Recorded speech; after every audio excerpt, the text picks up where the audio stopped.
जय हिंद समस्त स्वागत। आज सेप्टेम्बर 1 2024 ठारू प्रत्येक दिन भारत में घटुवा विभिन्न घटनावली गुड़ी मुझे आसवि जो घटनावली गुड़ी को जानवा द्वारा आमर विभिन्न कॉम्पिटिटिव एग्जाम रे जो क्वेश्चन गुड़ी आसे सहायक हम और जो मैंने कॉम्पिटिटिव एग्जाम देना से सुविधा हम देश विदेश में घटुवा घटनावली गुड़ी को जानीपर तेज ये घटनावली गुड़ी को जानापी आम चैनल को सब्सक्राइब करूँ और बेल आइकन को क्लिक करनी तेज चलतु आज करंट अफेयर्स जानवा माने 1/9/2024 कौन कौन सब घटना घटी से विषय जानवा। प्रश्न नंबर 1 भारत प्रथम प्रदूषण नियंत्रण जहाज समुद्र प्रताप क्यों संस्था द्वारा निर्मित होता। क रे माझगांव डक जहाज निर्माणकारी संस्था, Cochin shipyard, Goa shipyard, Hindustan shipyard. यार सठिक उत्तर होची गोवा शिपयार्ड। यही जहाज को गोवा शिपयार्ड लिमिटेड प्रस्तुत करछि जार सर्वाधिक क्षमता 417 टन अच्छी। जहाज लंबा हूँ 16.5 मीटर एवं चौड़ा हूँ 11.5 मीटर। द्वितीय प्रश्न क्यों सहर को WHO द्वारा एशियार द्वितीय सुस्थ सहर भाव में स्वीकृति दी जाए। WHO मान हूँ विश्व स्वास्थ्य संस्था जहाँ को एशियार गोटे सहर को सबुठ सुस्थ सहर भाव में स्वीकृति देती। 1 रे काठमांडू, 2 रे ढाका, 3 रे धुलिखेल, 4 रे थिम्पू। सठिक उत्तर हूँ धुलिखेल।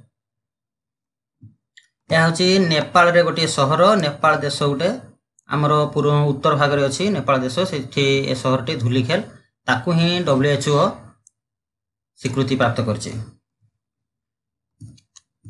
3 क्वेश्चन नंबर 3 रे क्यों देश 2024 साफ अंडर-20 चैंपियनशिप टाइटल जीति। क भारत, द्वितीय रे श्रीलंका, तृतीय रे नेपाल, चतुर्थ रे बांग्लादेश। बांग्लादेश सठिक उत्तर है बांग्लादेश। बांग्लादेश रे ललितपुर स्थित जो NFA ग्राउंड रे खेला जाइथिला बांग्लादेश 4-2 गोल रे नेपाल को परास्त करी साफ रो जो टाइटल जीति। तापरे 4 नंबर प्रश्न 2024 रे अष्टम महिला Asian championship trophy hockey tournament क्यों स्थान रे आयोजन करा जिवो। क पाटना, ख राजगिरी, ग रांची, घ भुवनेश्वर।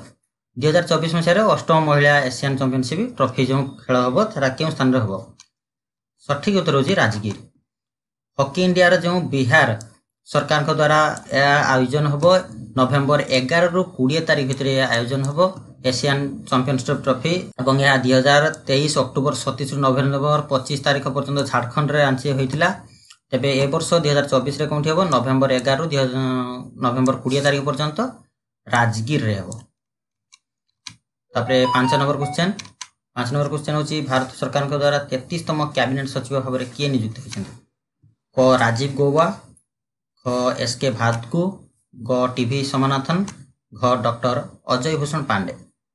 यार सठिक उत्तर होची TV सोमनाथन।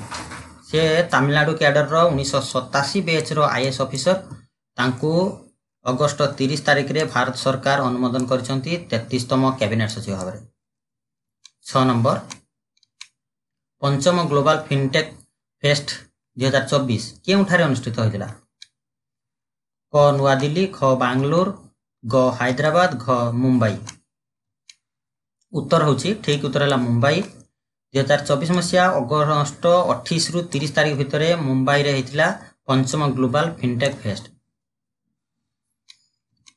प्रश्न नंबर 7 जरूरीकालीन परिचालना उपरे द्वितीय भारत रूस आयोग बैठक क्यों शहर रे आयोजन करा जायतिला। क नुआ दिल्ली, ख मस्को, ग सेंट पीटर्सबर्ग, घ बांगलोर।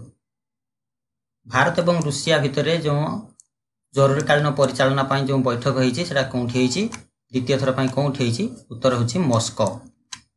अगस्त 28 तारीख 2024 मसीहा अगस्त 28 तारीख रे होईची जहा कि रूस रो राजधानी मस्को रे होईची। तापरे प्रश्न नंबर 8 क्यों केंद्र मंत्री सेव बॉक्स पोर्टाल रो शुभारंभ करथिले। क होची स्मृति ईरानी, ख होची निर्मला सीतारमण, ग अन्नपूर्णा देवी, घ हरदीप सिंह पुरी। यार सठिक उत्तर होची अन्नपूर्णा देवी।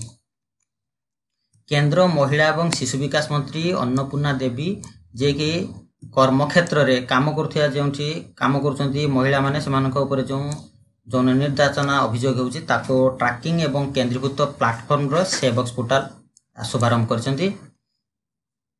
प्रश्न नंबर 9 निकटरे भारत केउं प्रकल्प पई श्रीलंका को प्रथम देय हस्तांतर करछि?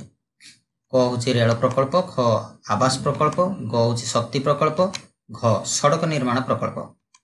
यार सठिक आंसर होछि ग, जेटा कि शक्ति प्रकल्प ताको पावर प्रोजेक्ट मध्ये कहए शक्ति प्रकल्प। या भारत रो अगस्त 29 तारिख रे भारत सरकार हस्तांतर करछन्ती प्रथम देय। 10 प्रश्न number 10 Indian oil corporation limited IOCL अध्यक्ष भाव में किए नियुक्त होइछन्ती? क रजनीश नारंग, ख SK भादगु, ग TV सोमनाथन, घ श्रीकांत माधव वैद्य।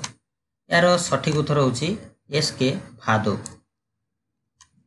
सेप्टेम्बर 1 माने आज 2024 मसीह रे आज तांकु SK भादगु को इंडियन ऑयल कॉर्पोरेशन लिमिटेड रो अध्यक्ष भाव में दायित्व ग्रहण करा जायछि।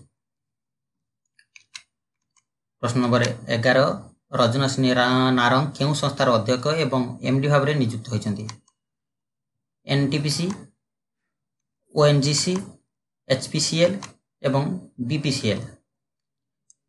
रजनीश नारंग केउं संस्थार अध्यक्ष भाव में बा MD भाव में नियुक्त होइछन्ती? से होजन्ती HPCL रे नियुक्त होइछन्ती। सेप्टेम्बर 1 2024 मसीह रे Rajneesh Narang Hindustan petroleum corporation limited रो अध्यक्ष भाव में नियुक्त होइछन्ती। प्रश्न नंबर 12 श्रीराम कैपिटल रो MD एवं CEO भाव में किए नियुक्त होइछन्ती? एटा ख हो जाई प्रथमटा क शुभश्री श्रीराम, ख राजीव गोवा, ग TV सोमनाथन, घ विवेक राम चौधरी। यार सठिक उत्तर होछि शुभश्री श्रीराम। 2024 सेप्टेम्बर 1 रु श्रीराम कैपिटल प्राइवेट लिमिटेड रो परिचालन निर्देशक बा MD भाव में तांको नियुक्ति करा जायछि। प्रश्न number 13 heroes of Indian air force ए जो बहीटा जो बही को किए उन्मोचन करछन्ती? क राजेश कुमार सिंह भदौरिया, ख अनिल चौहान, ग विवेक राम चौधरी, घ करमवीर सिंह। यार सठिक आंसर है ग विवेक राम चौधरी। ए विवेक राम चौधरी होछन्ती हमर वायुसेनार मुख्य एयर चीफ मार्शल। सी ही जो हीरोज ऑफ इंडियन एयरफोर्स ए धारावाहिक जो पुस्तक ताको उन्मोचन करछन्ती। 14 नंबर किए अवसर प्राप्त क्रीड़ाविद सशक्तिकरण प्रशिक्षण रिसेट कार्यक्रम आरंभ करछन्ती? क अनुराग ठाकुर, ख डॉक्टर मनसुख मांडविया, ग किरण रिजिजू, घ अमित शाह। सठिक आंसर है डॉक्टर मनसुख मांडविया। डॉक्टर अवसर प्राप्त जो क्रीड़ाविद मानकु प्रशिक्षण रे कार्यक्रम रे सशक्तिकरण करिया पई हमर केंद्र मंत्री डॉक्टर मनसुख मांडविया शुभारंभ करछन्ती। तेबे एठी हमर आजिर सेप्टेम्बर 1 2024 रे जो किछि घटनावली थिला से घटनावली गुडी को मु विस्तारित भाव रे आपन मानकु जणैली। एठी जदि भल लागिला ताले संग साथी मान सहित शेयर कर देबे। पुणी देखा अन्य गोटे वीडियो रे। जय हिंद।